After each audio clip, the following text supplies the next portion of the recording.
মানিকগঞ্জের শিবালয়ে বাজারগুলোতে মানহীন ও মেয়াদোত্তীর্ণ সার সরবরাহের অভিযোগ কৃষকদের। তারা বলছেন এতে ফসল নষ্ট হয়েছে। তবে সংশ্লিষ্টদের দাবি সারের গুণগত মান যাচাই করেই বাজারজাত করা হয়েছে। বিস্তারিত ডেস্ক রিপোর্টে। মানিকগঞ্জের শিবালয় উপজেলার তেওতা উথলি সহ ৭টি ইউনিয়নে আমদানি করা এসব টিএসপি সারের মান নিয়ে উঠেছে প্রশ্ন।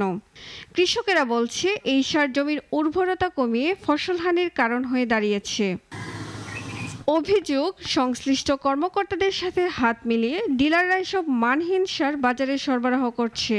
বাজারে বিকল্প সার না থাকায় বাধ্য হয়েই কিনতে হচ্ছে তাদের। সারগুলির ভিতরে অনেক জমাট বাঁধা সার, শক্ত শক্ত চাপা চাপা জমাট বাঁধা। সারের কোনো মেয়াদ নাই বা এই সারের কোনো উপকারী হবো না। এই যে দেখতে পাচ্ছেন না, এসব যে দলা দলা সব এই সার দিয়ে আদৌ আমাকে কোনো কাজে আসবো কিনা, এত টাকা আমরা ইনভেস্ট করলাম। বস্তার মধ্যে দলা সার বেশি, আগে যে ফ্রেশ সারগুলো পাইতাম ওই সারগুলো কম।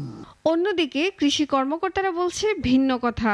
সারের মান যাচাই করেই তা বাজারে আনা হয়েছে। সারের পর্যাপ্ত পরিমাণে মজুদ রয়েছে এবং টিএসপি সারের গুণগত দিক দিয়ে কোনো মানের পার্থক্য নেই এবং কৃষক এই সার জমিতে ব্যবহার করছে। আশা করছি এবছর রবি মৌসুমে আশানুরূপ ফলন পাওয়া যাবে। এই দলা সারে কোনো সমস্যা নাই, এটা বিএডিসির মাল। আমাদের যে ফেলে দিছে সেই ফেলে বিক্রি করতেছি। কিন্তু এই দলা সার কোনো ডেট নাই। সার যত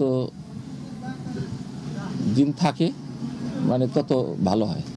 ফসল ও কৃষকের স্বার্থে এই সংকট সমাধানে দ্রুতই প্রশাসনিক উদ্যোগে সঠিক তদারকি ও কার্যকর পদক্ষেপ বাড়ানো জরুরি বলে মনে করেন সংশ্লিষ্টরা।